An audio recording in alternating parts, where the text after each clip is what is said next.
مثل الذين اتخذوا من دون الله أولياء كمثل العنكبوت اتخذت بيتا وإن أوهن البيوت لبيت العنكبوت لو كانوا يعلمون. نحمده ونصلي على رسوله الكريم اما بعد فاعوذ باللہ من الشیطان الرجیم بسم اللہ الرحمن الرحیم رب اشرح لی صدری ویسر لی امری واحلل عقدۃ من لسانی یفقہوا قولی. 21واں پارہ. اتل ما اوحی الیک من الکتاب واقم الصلاۃ ان الصلاۃ تنہی عن الفحشاء والمنکر وَلَذِكْرُ اللَّهِ أَكْبَرُ وَاللَّهُ يَعْلَمُ مَا تَصْنَعُونَ. اتلو پڑھیے، تلاوت کیجیے، پڑھ کر سنائیے. کیا؟ ما جو بھی، اوحیا وحی کیا جاتا ہے، الیکا آپ کی طرف یعنی رسول اللہ صلی اللہ علیہ وسلم کی طرف، من الکتابی کتاب میں سے یعنی قرآن کریم میں سے، جو بھی اللہ تعالیٰ کی طرف سے آپ کے پاس آ رہا ہے آپ اسے دوسروں کو سنائیے. اور کیا کیجیے؟ وَأَقِمِ الصَّلَاةَ اور نماز قائم کیجیے. کیوں؟ اس لیے کہ ان الصلاۃ تنہی عن الفحشاء والمنکر، کیونکہ نماز یقینی طور پر روکتی ہے فحشاء بے حیائی، والمنکر اور برائی سے. وَلَذِكْرُ اللَّهِ اور البتہ اللہ کا ذکر، اکبر سب سے بڑی چیز ہے. واللہ یعلم ما تصنعون اور اللہ جانتا ہے جو کچھ تم بناتے ہو، جو کچھ تم کرتے ہو. اس آیت میں بظاہر تو خطاب اللہ کے رسول صلی اللہ علیہ وسلم کو ہے، لیکن سارے ہی مومن مخاطب ہیں. مکہ میں جب مسلمان کافروں کے ہاتھوں جو طرح طرح کی تکلیفیں اٹھا رہے تھے تو ان تکلیفوں کا مقابلہ کرنے کے لیے 3 باتیں بتائی گئیں کہ 3 چیزوں کا سہارا لو، 3 چیزوں سے اللہ کی مدد حاصل کرو. نمبر 1 تلاوت کتاب، نمبر 2 اقامت نماز، اور نمبر 3 ذکر الہی. اس کا کیا فائدہ ہوگا؟ تلاوت قرآن کا سب سے بڑا فائدہ یہ ہوتا ہے کہ اس سے انسان کا دل مضبوط ہوتا ہے، انسان کا غم دور ہوتا ہے. قرآن کا پڑھنا دلوں کے لیے شفا ہے. قرآن پڑھنے سے، سننے سے انسان کے اندر صبر اور برداشت کی قوت پیدا ہوتی ہے. جیسا کہ ایک اور جگہ پر آتا ہے لِنُثَبِّتَ بِهِ فُؤَادَكَ کہ ہم آپ کے دل کو اس کے ساتھ مضبوط کرتے ہیں، جما دیتے ہیں. پھر اسی طرح انسان جب تک تلاوت کرتا رہتا ہے اس وقت تک وہ اللہ کی خاص رحمت کے سائے میں ہوتا ہے، کیونکہ اللہ تعالیٰ کا وعدہ ہے فَاذْكُرُونِي أَذْكُرْكُمْ تم میرا ذکر کرو، مجھے یاد کرو، میں تمہیں یاد کروں گا. اور بندے کے لب جب تک اللہ کے ذکر میں ہلتے رہتے ہیں اللہ تعالیٰ بندے کے ساتھ ہوتا ہے.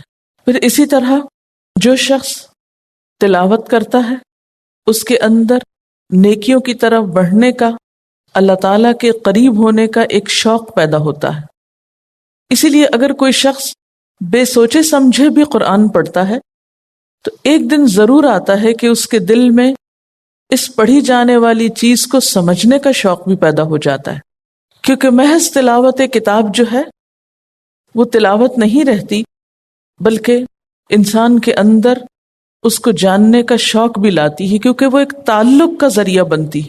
اللہ کے کلام کا پڑھنا اللہ تعالیٰ سے ایک تعلق کا قائم ہونا ہے، اور جب ایک تعلق قائم ہو جاتا ہے اور پھر وہ اس پر مواظبت ہوتی ہے یعنی دوام ہوتا ہے تو وہ آہستہ آہستہ بڑھتا رہتا ہے. اور اگر انسان اس میں مزید محنت اور کوشش کرے تو اس میں بلندی بھی ہوتی ہے، اس میں بہتری ہوتی ہے، وہ اور مضبوط ہوتا چلا جاتا ہے. اور ایک دن آتا ہے کہ انسان اگلے مرحلے یعنی اس کا مفہوم جاننے اور پھر اس سے آگے بڑھ کر غور و فکر اور تدبر کرنے کی طرف بھی بڑھتا ہے۔ لیکن اس کے برعکس اگر کوئی شخص کتاب کو پڑھتا ہی نہیں، اس کو کھولتا ہی نہیں، اس کو دیکھتا ہی نہیں، اس کے ساتھ کچھ بھی وقت نہیں گزارتا، تو یہ غفلت انسان کو اللہ تعالیٰ سے دور کر دیتی۔ ایسے غافل دل پر پھر شیطان اپنا ڈیرا ڈال لیتا ہے اور انسان اللہ سے دور ہو کر، شیطان کے قریب ہو کر، پھر طرح طرح کے غموں، دکھوں اور پریشانیوں میں گھرتا چلا جاتا ہے۔ پھر اسی طرح جب انسان قرآن پڑھتا ہے تو صرف اس کی زبان ہی نہیں، اس کا دل بھی، اس کی آنکھیں بھی، اس کے احساسات، اس کے جذبات، اور نہ صرف یہ کہ انسان خود بلکہ اس کے آس پاس کی چیزیں، اس کا ماحول بھی اس میں شریک ہو جاتا ہے۔ جیسے حضرت داؤد علیہ السلام جب زبور پڑھتے تھے بلند آواز میں تو ان کے ساتھ پہاڑ اور پرندے اور پودے، درخت، یہ بھی شریک ہو جایا کرتے تھے۔ تو قرآن کی تلاوت ایک ایسی چیز ہے کہ جو اپنے آس پاس کے سارے ماحول کو متاثر کرتی ہے، سارے ماحول پہ اثر انداز ہوتی ہے۔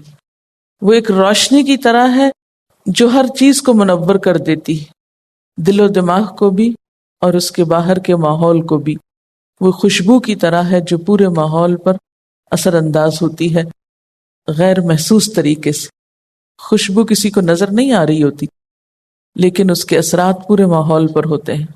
تو یہاں پر حکم یہ دیا جا رہا ہے کہ جو وحی آپ پر نازل کی جا رہی ہے وہ آپ پڑھیے، اور پھر خود پڑھنے کے علاوہ اتلو کے اندر دوسروں تک پہنچانے کا مفہوم بھی پایا جاتا ہے، یعنی خود بھی پڑھیے اور دوسروں کو بھی پہنچائیے، دوسروں کو بھی پڑھ کے سنائیے۔ اور یہ ایک بہت بڑی حقیقت ہے کہ اگر قرآن کسی انسان کے دل پر اثر کر جاتا ہے تو پھر ہو نہیں سکتا کہ وہ اس نعمت کو صرف اپنے تک رکھے، وہ اسے چین سے بیٹھنے نہیں دیتا۔ پھر اس کی پوری کوشش اور تڑپ اور تمنا یہ ہو جاتی ہے کہ وہ اسے آگے دوسروں تک پہنچائے۔ اسی لیے یہاں اتلو کا بہت جامع لفظ استعمال ہوا ہے کہ آپ اس وحی الہی کو خود پڑھنے کے ساتھ ساتھ دوسروں کو بھی پڑھائیے، دوسروں کو بھی سنائیے۔ کوئی قدر کرے یا نہ کرے، کوئی اس سے اثر لے یا نہ لے، لیکن آپ سناتے رہیے، آپ پہنچاتے رہیے، آپ اس کے ذریعے تعلیم و تدریس کرتے رہیے، آپ اس کے ذریعے دوسروں کو واعظ و نصیحت کرتے رہیے۔ ایک دن آئے گا کہ اس کا اثر بھی لوگوں پر ہوگا۔ پھر اس کے ساتھ ساتھ نماز کے قائم کرنے کا حکم بھی دیا گیا اور کچھ اس کے فائدے بھی بتائے گئے۔ اگر غور کیا جائے، اور صرف یہ کہ نماز نہیں بلکہ ذکر الہی کی طرف بھی متوجہ کیا گیا، ایک ہی آیت میں 3 حکم دیے گئے، اور اگر غور کیا جائے تو یہ اصلاح خلق کا مختصر مگر جامع ترین نسخہ ہے۔ معاشرے کی اصلاح کے 3 اہم نکات ہیں۔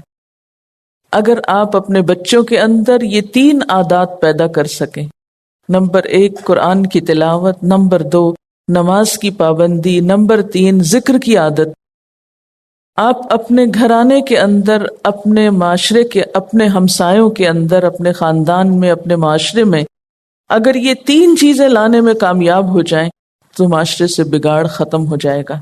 اگر تلاوت کی عادت ہو جائے، نماز قائم ہو جائے اور انسان کی زبان اللہ کے ذکر سے معمور رہے تو دلوں میں سکون بھی ہوگا، ایک دوسرے سے بھی انسان سکون پائے گا، اور معاشرے میں ایک خوشی اور اطمینان کی فضا پیدا ہو جائے گی۔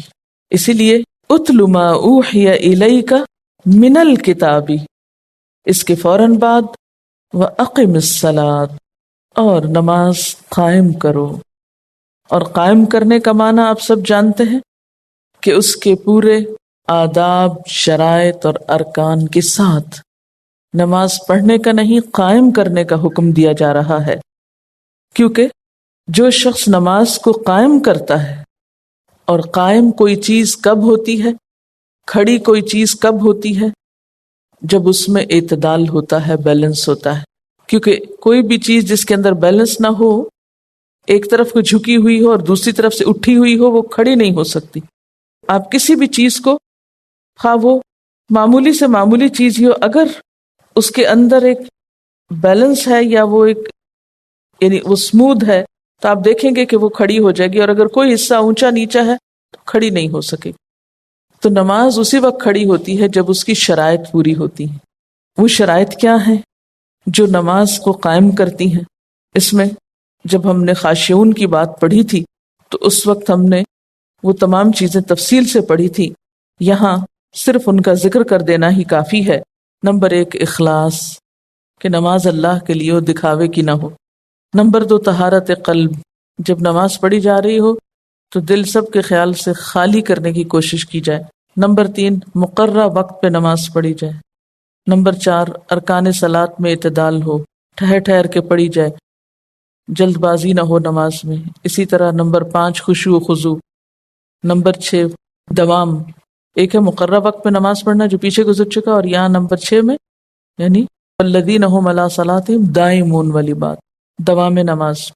نمبر 7 رزق حلال کا اہتمام، کیونکہ دعائیں قبول نہیں ہوتی رزق حرام کے ساتھ، اور انسان طہارت و نظافت کا خیال بھی رکھے، انسان پرسکون ہو، سجدے کی جگہ کی طرف متوجہ ہو۔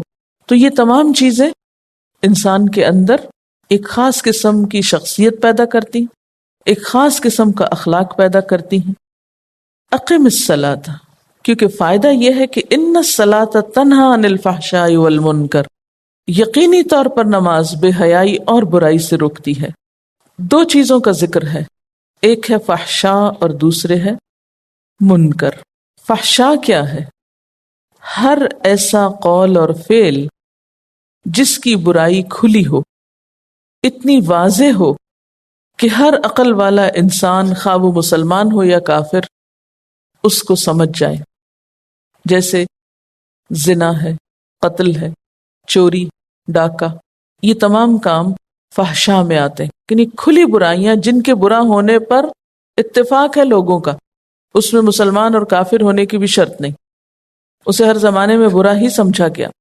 اور دوسری چیز ہے منکر، اور منکر سے مراد جس چیز کا انکار کیا جائے، یعنی عام اخلاقی برائیاں۔ اگر دیکھا جائے تو فحشاء اور منکر معاشرے کی تمام خرابیوں کا احاطہ کر لیتی ہیں۔ اگر ایک انسان نماز کی ایسی پابندی کرتا ہے کہ جس سے وہ فحشاء اور منکر سے بچتا ہے، اور پھر ہر مسلمان اس کی پابندی کرتا ہے، تو مجموعی طور پر کیا ماحول سامنے آئے گا کہ پورے معاشرے کے اندر سے فحشاء اور منکر ختم ہو جائے گی۔ فحشاء میں عموماً شہوانی جذبات پائے جاتے ہیں، یعنی ایسی برائیاں جن کی بنیاد شہوانی جذبات کی بے اعتدالی پر مبنی ہوتی یا ان کے انحراف کی وجہ سے وجود میں آتی، اور پھر آہستہ آہستہ ایک انسان سے دوسرے، دوسرے سے تیسرے تک پھیلتے ہوئے پورے معاشرے کو بے حیا بنا دیتی ہیں، حتیٰ کہ انسانوں سے بے حیائی کا احساس بھی ختم ہو جاتا ہے۔ اسی صورت کے اندر آپ نے قوم لوط کا واقعہ پڑھا، ان کے بارے میں اللہ تعالیٰ نے فرمایا تھا کہ اتأتون الفاحشۃ، کیا تم کھلی بے حیائی کا، کھلی برائی کا ارتکاب کرتے ہو؟ تو ہم دیکھتے ہیں کہ اس معاشرے کے اندر فاحشہ یا فحشاء نے ہر طرح کی برائیوں کو جنم دیا تھا، پھر کیونکہ یہ برائی پھر ایک نہیں رہتی، اس سے ایک چین چلتی ہے اور برائیوں کی۔ جب انسان کے نفسانی خواہشات، شہوانی جذبات قابو میں نہیں ہوتے، اس کی لسٹ قابو میں نہیں ہوتی، وہ اعتدال سے بڑھ جاتی ہے یا انحراف اختیار کرتی۔ دیکھیے 2 لفظ بول رہی ہوں یہاں پر، ایک ہے اعتدال سے بڑھنا اور دوسرا ہے انحراف اختیار کرنا، یعنی حلال طریقے چھوڑ کر حرام طریقوں کی طرف بڑھنا۔ تو اس سے پھر بہت سے فساد اور بہت سے بگاڑ سامنے آتے ہیں۔ جب کوئی معاشرہ اس کی لپیٹ میں آتا ہے تو لوگوں کا ضمیر مردہ ہو جاتا ہے، اور پھر اتنا بے حس ہوتا ہے انسان، اتنا مردہ ہو جاتا ہے اس کا احساس کہ اگر کوئی اس کو روکے اس برائی سے، یا ایسی فحاشی سے روکنے والے اس کو بے وقوف اور بیکورڈ نظر آتے ہیں، وہ ان کو دقیانوسی بتاتے ہیں کہ تمہارے اندر ہی کچھ خرابی ہے، اور پھر آہستہ آہستہ حالت یہاں تک پہنچتی ہے کہ بے حیائی کو ترقی کا راز سمجھا جانے لگتا ہے، اور حیا کو آگے بڑھنے کے منافی سمجھا جانے لگتا ہے، اور اس سے پھر کئی طرح کی خرابیاں وجود میں آتی ہیں۔ اسی طرح اگر منکر کا لفظ آپ دیکھیں تو منکر ان برائیوں کے لیے عموماً استعمال ہوتا ہے جو حب جاہ اور حب دنیا کے نتیجے میں وجود میں آتی، مال کی محبت کی وجہ سے ہوتی، جس کے لیے پیچھے آپ نے قوم شعیب اور عاد اور سمود کا حال پڑھا۔ قوم شعیب کے اندر کیا بیماری تھی؟ وہ ناپ تول میں کمی کرتے تھے، یہ منکر کی مثال ہے۔ عاد اور سمود اپنی دنیاوی ترقی پہ اتنے ریجھے کہ انہوں نے اللہ کی اطاعت کو پس پش ڈال دیا۔ کسی بھی ایک کامن مین یا کسی بھی ایک عام انسان کی کیا خرابی ہو سکتی ہے جس کو دور کرنے کے لیے نماز ہی تربیت کا بہترین عمل ہو سکتی ہے، وہ ہے فحشاء اور منکر۔ کوئی بھی انسان بطور انسان اگر فحشاء کا شکار ہے یا اس کے اندر مال کی محبت یا دنیا کی محبت گھر کر گئی ہے اور اتنی اس پہ چھا گئی ہے کہ وہ انسانوں کے حقوق کی بھی پرواہ نہیں کرتا، وہ ہر ایک کے ساتھ زیادتی کرتا ہے، تو اس کا نتیجہ کیا ہوگا کہ وہ معاشرے کے لیے ایک عذاب بن جائے گا۔ اور اگر اتفاق سے کسی معاشرے کے اندر ایسے بہت سے افراد پائے جاتے ہوں کہ جو ان بدعنوانیوں کا شکار ہوں تو اس معاشرے سے امن چین رخصت ہو جاتا ہے۔ تو جب تک نماز قائم نہیں ہوگی اس وقت تک یہ دو برائیاں دور نہیں ہو سکتی، فحشاء اور منکر نہیں جا سکتی۔ لیکن ہم دیکھتے ہیں کہ بہت سے لوگ انڈیویجولی نماز بھی پڑھتے ہیں لیکن اس کے باوجود برے کام بھی کرتے ہیں، فحشاء کے مرتکب بھی ہوتے ہیں، منکر کے مرتکب بھی ہوتے ہیں۔ ایسا کیوں ہوتا ہے؟ اس کی بنیادی وجہ یہ ہے کہ وہ نماز پڑھتے تو ہیں لیکن نماز قائم نہیں کرتے، نماز کا حق ادا نہیں کرتے۔ ان کی نماز محض ایک ظاہری ایکسرسائز ہوتی ہے، وہ اس کی روح سے ناواقف ہوتے ہیں، نماز جو کچھ سکھاتی ہے وہ اس سے ناآشنا ہوتے ہیں۔ اگر وہ نماز کے فلسفے سے واقف ہوں کہ نماز ہے کیا، نماز میں وہ جو بول رہے ہیں وہ کیا کہہ رہے ہیں، مثلا جب اللہ اکبر سے ہی نماز کا آغاز ہوتا ہے کہ اللہ سب سے بڑا ہے، تو جو شخص سوچ سمجھ کے یہ لفظ بولے کہ اللہ سب سے بڑا ہے، کیا وہ خود پسندی اور تکبر کا شکار ہو سکتا ہے؟ نہیں۔ لیکن ہم چونکہ بے سوچے سمجھے یہ سب کچھ بولتے رہتے ہیں، اس لیے نماز ہماری کہنے کو تو نماز ہے لیکن حقیقت میں نماز ہے۔ جب ہم کہتے ہیں ایاک نعبد و ایاک نستعین، کیا پھر ایسا کہنے والے کے اندر شرک کی کوئی چیز باقی رہ سکتی؟ نہیں۔ لیکن ہم بے سوچے سمجھے کہتے ہیں، اس لیے غیروں سے مدد مانگتے رہتے ہیں۔ جب ہم کہتے ہیں اہدنا الصراط المستقیم، سوچ سمجھ کے جو شخص ایسا کہے پھر وہ برائی کے رستوں اور بھٹکنے والے رستوں پر جانے کا شوق رکھ سکتا ہے؟ نہیں، وہ ان سے نفرت کرتا ہے۔ اگر انسان ہونے کے ناطے انسانی کمزوری کے تحت کہیں ادھر ادھر پھسلتا بھی ہے تو فوراً سنبھلنے کی کوشش بھی کرتا ہے، پھسلتا ہی نہیں چلا جاتا۔ نماز کے اندر تو وہ صلاحیت موجود ہے لیکن نماز تو ہو۔ مثلا ہم کہتے ہیں کہ فلاں دوا اس قسم کے مریض کو شفا دیتی ہے، اس کے علاج کے لیے فلاں دوا فائدہ مند ہوگی، لیکن بہت دفعہ ہم دیکھتے ہیں کہ وہ دوا مریض کو فائدہ دینے کی بجائے الٹا نقصان دیتی یا کوئی اثر ہی نہیں کرتی، حالانکہ وہی دوا اس قسم کے دوسرے مریض کو دوسرے ڈاکٹرز کے طریقے سے فائدہ دے رہی ہوتی۔ تو اس کی وجہ کیا ہوتی؟ اس لیے کہ دوا کھانے میں دو چیزیں بڑی اہم ہوتی ہیں، ایک اس کی صحیح ڈوز کا تعین کہ ایک مثلاً گولی کھانی یا دو کھانی، اور دوسرا یہ کہ اس کا وقفہ کتنا ہوگا، کتنے وقت کے بعد دوبارہ اس دوا کو لینا۔ مثلاً اینٹی بایوٹک میں آپ جہاں ڈوز دیکھی جاتی ہے وہاں یہ بھی دیکھا جاتا ہے کہ کتنے گھنٹے بعد اس کو دہرانا ہے۔ اگر آپ اس کو پابندی سے نہیں لیتے، حتیٰ کہ اگر رات کو بھی لینا ہے تو الارم لگا کے آپ کو جاگ کے نیند توڑ کے دوا لینی پڑتی ہے، جب جا کر آپ کو فائدہ دیتی۔ اور اگر آپ اپنی مرضی سے لینا شروع کر دیں، آپ ٹائم مس کر دیں، قضا کر دیں یا لیٹ کر دیں، تو اینٹی بایوٹک کا کورس آپ کے لیے بے فائدہ ہوگا۔ تو اگر کوئی شخص چاہتا ہے کہ نماز کا حقیقی فائدہ اس کو حاصل ہو تو پھر اسے وہ شرائط پوری کرنی ہوں گی جن سے نماز فائدہ مند ہوتی ہے۔ پھر اس کا ایک معنی یہ بھی کیا گیا ہے ان الصلاۃ تنہا عن الفحشاء والمنکر کا، کہ نماز تو روکتی ہے، وہ منع کرتی ہے، لیکن کتنے لوگ ہیں جو منع ہوتے ہیں؟ مثلاً قرآن روکتا ہے انسان کو بہت سی برائیوں سے، لیکن بہت سے لوگ قرآن پڑھتے ہیں، تلاوت کرتے ہیں، لیکن برائیوں سے نہیں رکتے. تو اس لیے یہ اعتراض بے معنی ہے کہ ایک شخص نماز پڑھتا ہے لیکن پھر بھی برائی کرتا ہے، تو اس میں نماز کا کوئی قصور ہے؟ نہیں، نماز کا قصور نہیں ہے. اصل مشکل یہ ہے کہ دوا کھانے کے ساتھ پرہیز نہیں ہو رہا. بہت سے لوگ دوا کھاتے ہیں لیکن پرہیز نہیں کرتے، تو دوا بیچاری کیا کرے؟ ایک شخص جو شوگر کا مریض ہے وہ انسولین بھی لیتا رہے، سویرے شام لے، لیکن ساتھ بے اعتدالی سے میٹھا کھائے، تو انسولین بیچاری کیا کرے؟ تو ہم بعض اوقات نماز تو پڑھتے ہیں لیکن نماز جن چیزوں سے روکتی ہے ان سے رکتے نہیں، لہٰذا نماز پڑھی نہ پڑھی برابر ہونے لگتی. تیسری چیز جس کا یہاں پر ذکر ہے وہ کیا ہے؟ وَلَذِكْرُ اللَّهِ أَكْبَرُ، البتہ اللہ کا ذکر بہت بڑی چیز ہے. اس کے کئی معنی ہو سکتے ہیں. نمبر ایک یہ کہ تمام عبادات کی روح رواں ذکر ہے. عبادت مکمل نہیں ہوتی جب تک اس میں ذکر نہیں ہوتا. پھر یہ کہ ہر عبادت کا لطف اسی وقت ہے جب اس میں اللہ کی یاد ہو. اگر انسان غفلت سے کوئی عبادت کر رہا ہے، مثلا روزہ رکھ کے تو غافل پڑا ہے، سو رہا ہے، نماز پڑھ رہا ہے تو غفلت سے، حج کر رہا ہے تو غفلت سے، بس گھومنے پھرنے سے سروکار ہے، وہاں اور کسی کام سے دلچسپی نہیں.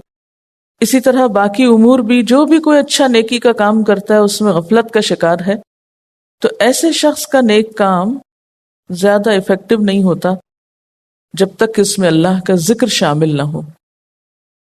اللہ تعالیٰ کے ذکر اور باقی عبادات کا باہمی تعلق کیا ہے؟ آپ یوں ہی سمجھیں جیسے سالن میں گرم مسالہ، یعنی سالن تو پک جاتا ہے لیکن اگر آپ اس پہ گرم مسالہ کے چھڑکاؤ کرتے ہیں تو اس سے کیا ہوتا ہے؟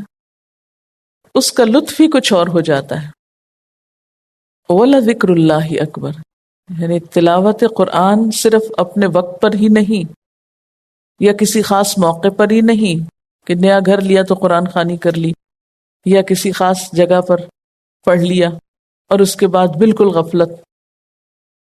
اسی طرح اللہ کا ذکر صرف نماز میں ہی نہیں بلکہ اس کے علاوہ بھی.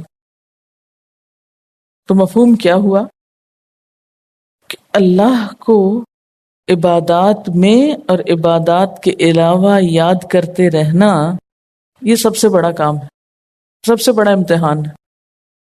اور جب تک انسان اللہ کو یاد کرتا ہے تو فحشاء اور منکر سے بچا رہتا ہے. یہ نہیں ہو سکتا کہ ایک شخص جھوٹ بول رہا ہو اور اللہ کو یاد کر رہا ہو دل ہی دل میں، یا ایک شخص کسی کے ساتھ لڑائی جھگڑا کر رہا ہو، زنا کر رہا ہو اور وہ اللہ کو یاد کر رہا ہو، یا قتل و غارت کر رہا ہو اور وہ اللہ کا ذکر بھی کر رہا ہو ساتھ. انسان لازماً اس وقت بھول جاتا ہے، جیسے حدیث میں آتا ہے نا کہ جب ایک انسان زنا کرتا ہے تو اس وقت اس کا ایمان اس کے اندر سے نکل جاتا ہے. اسی طرح اور بھی جو کھلی کھلی برائیاں ہیں، منکر ہیں، ان میں عموماً کیا ہوتا ہے کہ انسان اللہ تعالیٰ کو حقیقی معنوں میں یاد نہیں کرتا. اچھا، اللہ تعالیٰ کو یاد کرنا بھی دو طرح کا ہوتا ہے نا، ایک شعور کی سطح پر ہوتا ہے اور ایک صرف زبانی کلامی ورد ہوتا ہے. تو جب تک صرف زبان شریک ہوتی ہے ذکر میں تو وہ ذکر ادھورا ہے، وہ ذکر بھی افیکٹو نہیں. آپ دیکھیں مثلاً آپ کسی انسان کو صرف زبان سے یاد کرتے ہیں، مثلاً وہ آپ کو نظر آ گیا تو آپ نے کہا ہاں میں آپ کو یاد کر رہی تھی، تو یہ تو صرف زبانی لفظ ہے نا. اور ایک یہ ہے کہ آپ کسی کو صرف زبان سے نہیں دل سے بھی یاد کرتے ہیں، تو اس کا اثر کچھ اور ہوگا. اللہ تعالیٰ کو اگر کوئی شخص صرف ایک وظیفے کے طور پہ یاد کرتا ہے اپنے کسی مطلب مقصد کے وقت، اور صرف ایک ورد کے طور پر چند لفظ بولتا ہے، تو وہ مراد نہیں ہے. یہاں ذکر سے مراد یہاں دل اور زبان اور پورے احساسات کا باہم شریک ہونا ہے اس عمل میں. جس انسان کے دل میں اللہ کی یاد ہوتی ہے نا تو قدرتی طور پر پھر دنیا کی محبت نکلنے لگتی ہے، طمع حرص ختم ہونے لگتی، اللہ پہ بھروسہ بڑھنے لگتا ہے، توکل آتا ہے. صبر آتا ہے انسان کے اندر، اعلیٰ صفات پیدا ہوتی ہیں۔ صرف انسان ظاہری برائیوں سے ہی نہیں، باطنی برائیوں سے بھی بچتا ہے۔ اور اس طرح جب ایک فرد کے قلب کی اصلاح ہوتی ہے تو اسی پر معاشرے کی اصلاح کا انحصار ہوتا ہے۔ اور یہ جو جملہ ہے نا، واللہ یعلم ما تصنعون، اور اللہ خوب جانتا ہے جو کچھ بھی تم کرتے رہتے ہو، یعنی تم کیسی تلاوت کرتے ہو یا تلاوت چھوڑ کر اور کیا کرتے ہو، نماز کیسی پڑھتے ہو، ذکر کس قسم کا کرتے ہو، اور یہ کہ تمہاری نماز تم کو فحشاء اور منکر سے روکتی ہے یا نہیں، یہ سب کچھ اس کے علم میں ہے۔ اب اگر آپ اس آیت کو اس کے کانٹیکسٹ میں لیں، پس منظر کے ساتھ لیں، پھر آپ اس کو دوبارہ سنیں۔ کانٹیکسٹ کیا ہے کہ مسلمان ستائے جا رہے ہیں، پریشان حال ہیں، تکلیفوں میں ہیں، ان کو کہا جا رہا ہے کہ اللہ کی مدد چاہیے تو یہ 3 کام کرو۔ اس چیز کو ذہن میں رکھیے اور اپنے اوپر لائیے۔ اب آپ کو تو کوئی مشکل نہیں ہوتی دین کے رستے میں، کوئی پریشانی، کوئی مسئلہ، کوئی غم، کوئی دکھ، اللہ کی خاطر۔ ایک تو نا دنیا کے غم، دنیا کے غم تو ہر ایک کو لاحق ہوتے ہیں، کیونکہ دنیا سے محبت جو ہے، اصل میں غم پھوٹتا ہے محبت سے، ٹھیک ہے نا؟ جب دنیا سے محبت ہوتی ہے اور جتنی زیادہ ہوتی ہے اتنے ہی غم زیادہ ہو جاتے ہیں، جتنی دنیا ہم پھیلا دیتے ہیں اتنے ہی غم پھیل جاتے ہیں، اور جس کی دنیا جتنی قلیل ہوتی ہے یا اس کی طرف جس کی توجہ کم ہوتی اتنا ہی اس کو غم بھی دنیا کا کم ہوتا ہے۔ تو ہم میں سے ہر شخص دنیاوی غموں کا شکار تو لازمن ہے، لیکن وہ غم اور ہوتے ہیں، کون سے؟ جو اللہ کے دین کے راستے میں انسانوں کو لاحق ہوتے ہیں۔ وہ پریشانیاں اور دکھ اور تکلیفیں اور آزمائشیں کچھ اور ہوتی۔ تو میں ان پریشانیوں کی بات بھی کر رہی ہوں۔ چلے ذاتی غموں کو بھی لے لیجئے جو ادنا غم ہے، اور فی سبیل اللہ غموں کو بھی لے لیجئے، یا دکھوں تکلیفوں کو لے لیجئے جو اعلیٰ غم ہے، اعلیٰ دکھ ہے۔ اب اپنے آپ سے پوچھئے کہ جب کوئی تکلیف آتی ہے، جب کوئی پریشانی آتی تو آپ کے پاس حل کیا ہوتا ہے؟ آپ اس کو کس طرح حل کرتے ہیں؟ اس کے لیے کیا نسخہ ہے آپ کے پاس؟ کیا یہی کرتے ہیں جو حکم مل رہا ہے آپ کو؟ کوئی غم، کوئی ڈپریشن ہو، بلند آواز سے تلاوت شروع کر دیں، تھوڑی دیر کے بعد ختم ہو جائے گا۔ نبی صلی اللہ علیہ وسلم کا طریقہ کیا تھا؟ اذا حزبہ امر فزع الی الصلاۃ، کوئی بھی اہم کام پیش آتا، کوئی مشکل پیش آتی، واستعینوا بالصبر والصلاۃ، صبر اور نماز کے ساتھ مدد لیتے، فوراً نماز کی طرف لپکتے۔ اور بہت سی تکلیفیں ذاتی زندگیوں میں لوگوں کی فحشاء اور منکر کی وجہ سے آتی ہیں، گناہوں کے وبال سے آتی ہیں۔ اس کا علاج بھی اللہ سے معافی مانگنے میں ہے، توبہ کرنے میں، اور ذکر اللہ، الا بذکر اللہ تطمئن القلوب، سنو اللہ کے ذکر سے ہی دلوں کو اطمینان ہوتا ہے۔ تو جس کی زندگی میں یہ 3 چیزیں آ جائیں، وہاں غم کا کیا کام، وہاں ڈپریشن کس لیے؟ لیکن مشکل یہ ہوتی ہے کہ جب انسان پہ ایسی کیفیت آتی ہے تو اس وقت یہ بات بھول جاتی ہے کہ یہ 3 طریقے اختیار کرنے۔ تو مکہ کے وہ مسلمان جنہیں جسمانی اذیتیں بھی دی جا رہی تھیں، جن کے اوپر زندگی تنگ کی جا رہی تھی، سعد بن ابی وقاص کا قصہ یاد کر لیجئے، مصعب بن عمیر رضی اللہ تعالی عنہما کی کہانی دہرا لیجئے، اور اس جیسے بہت سے واقعات کہ جب انسان اللہ کے راستے میں نکلے اور ایسی مصیبتیں آنے لگے تو 3 چیزوں کو پکڑ لیں، اللہ کی کتاب تھام لیں، سجدوں کی کثرت کر دیں، اور ذکر سے زبان کو تر رکھیں، اٹھتے بیٹھتے چلتے پھرتے۔ وآخر دعوانا ان الحمد للہ رب العالمین۔ سبحانک اللہم وبحمدک، اشہد ان لا الہ الا انت، استغفرک واتوب الیک۔ والسلام علیکم ورحمۃ اللہ وبرکاتہ۔